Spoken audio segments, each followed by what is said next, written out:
Hello friends, welcome to my channel truth of share market. तो discuss कर लेते हैं स्टॉक्स फॉर 7 फरवरी। आज मार्केट ने कुछ स्टॉक्स ने कंसोलिडेशन किया and IT stocks and auto stocks में काफ़ी अच्छा मूवमेंट हमें देखने को मिला। अब कल के लिए क्या प्लानिंग है? देखो, मार्केट जिस वे में बिहेव कर रहा है, काफ़ी सेलिंग प्रेशर जनरेट हो रहा है एंड बाइंग आ रही है ना। बट एक टाइम ये रहेगा कि बाइंग नहीं आएगी, आपकी उम्मीदें रहेंगी कि यहाँ से वापस लौटेगा, बट नहीं होगा। ऐसा मैं क्यों बोल रहा हूँ? क्योंकि विक्स की अगर मैं पोजीशन देखूँ तो विक्स अब हाई पर क्लोजिंग दे रहा है ना। जो 10 पे चल रहा था, 11 पे चल रहा था, 10-11 पे कंसोलिडेशन कर रहा था, 15 के ऊपर है। ठीक है, तो उसे थोड़ा सा माइंड में लेके चलें। अगर वो कूल ऑफ हो जाता है, नो डाउट फिर हम बिग रैली की उम्मीद करेंगे, बट जब तक वो कूल ऑफ नहीं होता तब तक आपको संभल के ट्रेड करना है। ठीक है, चलो बात कर लेते हैं एच बैंक की। एच बैंक के लिए आज के लिए क्या प्लानिंग रहेगी? तो 1448 के ऊपर जाता है तो 1458 एंड 1470 तक के टारगेट आपको देखने को मिल सकते हैं। यहाँ पर अगर मैं एस एल की बात करूँ तो एस एल आपका 1444 का रहेगा। ठीक है, 4 पॉइंट का एस एल है। 1441 के नीचे निकलता है तो फिर आपको 1432 तक की उम्मीद करनी चाहिए, जो आज टच हुआ था ऑलमोस्ट।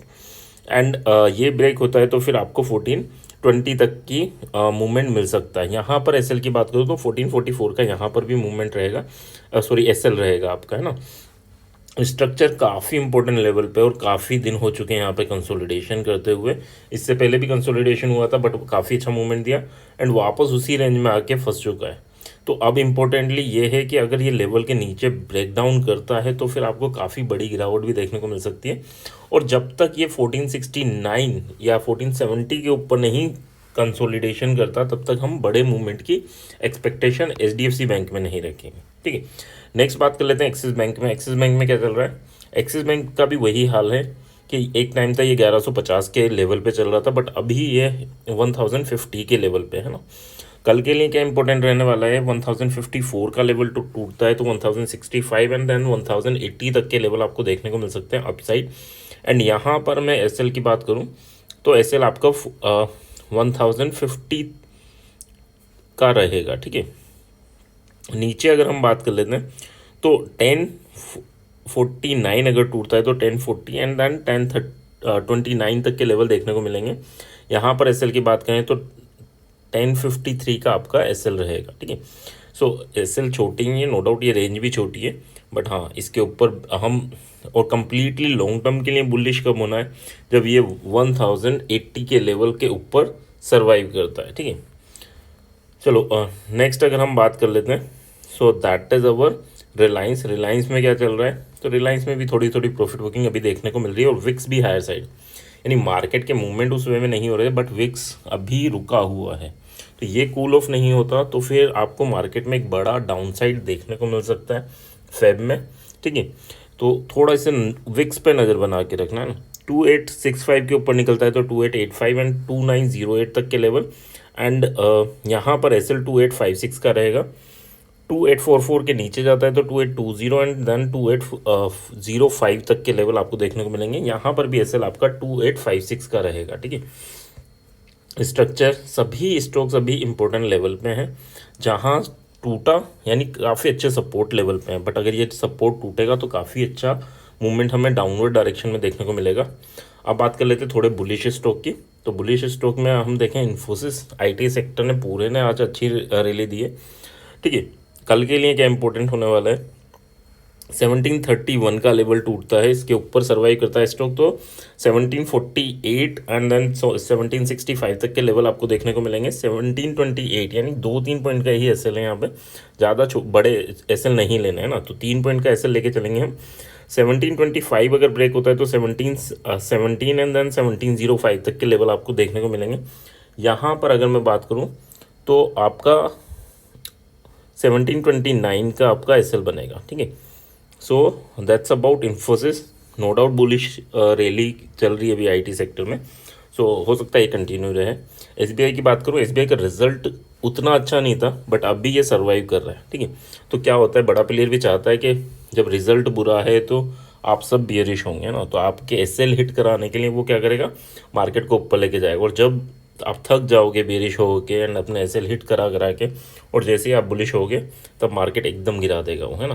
तो स्टॉक में कुछ अच्छा नहीं है। और एक और चीज़ आपको देखने को मिलेगी यहाँ पर कि ये थोड़ा सा और ऊपर जाता है तो फिर डबल टॉप स्ट्रक्चर बना देगा, है ना। वहाँ से इसमें सेलिंग प्रेशर जनरेट हो सकता है। तो 660 के अराउंड, यानी 658 टू 62 तक की रेंज है जहाँ पर इसमें सेलिंग प्रेशर आ सकता है।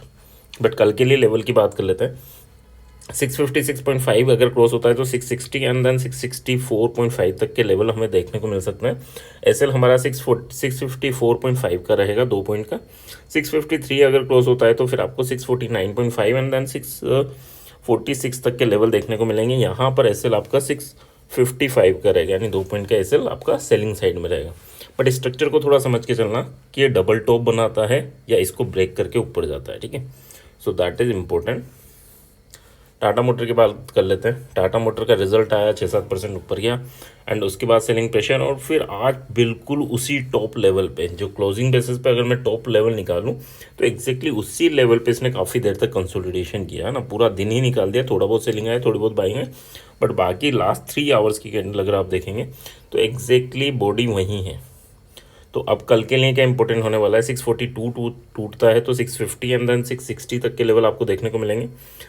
940 है ना, 942 टूटता है तो 950 एंड 960 तक के लेवल देखने को मिलेंगे। एसएल की बात करूं तो 939 का एसएल आपका यहाँ बनेगा एंड 935 अगर टूटता है तो सेलिंग प्रेशर जनरेट होगा कहाँ तक, 923 एंड अगर ये टूटेगा तो 912 एंड फिर काफ़ी अच्छा सेल ऑफ आपको देखने को मिलेगा ऑटो सेक्टर में, ठीक है। ऑटो सेक्टर काफ़ी दिनों से रैली दे रहा है एंड ये नहीं है कि रैली ख़त्म हो गई ना, लेवल टू लेवल ही ट्रेड करना है।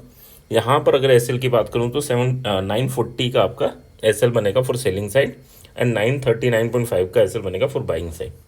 अडानी की बात कर लेते हैं। अडानी का मूवमेंट देखते हैं तो अडानी एक ट्रेंड लाइन को फॉलो कर रहा है, अभी इस पर सपोर्ट ले रहा है और धीरे धीरे ऊपर जा रहा है। तो एक तो ये ट्रेंड लाइन ड्रॉ करा लेना हमें लो पॉइंट्स को कनेक्ट करके, ठीक है।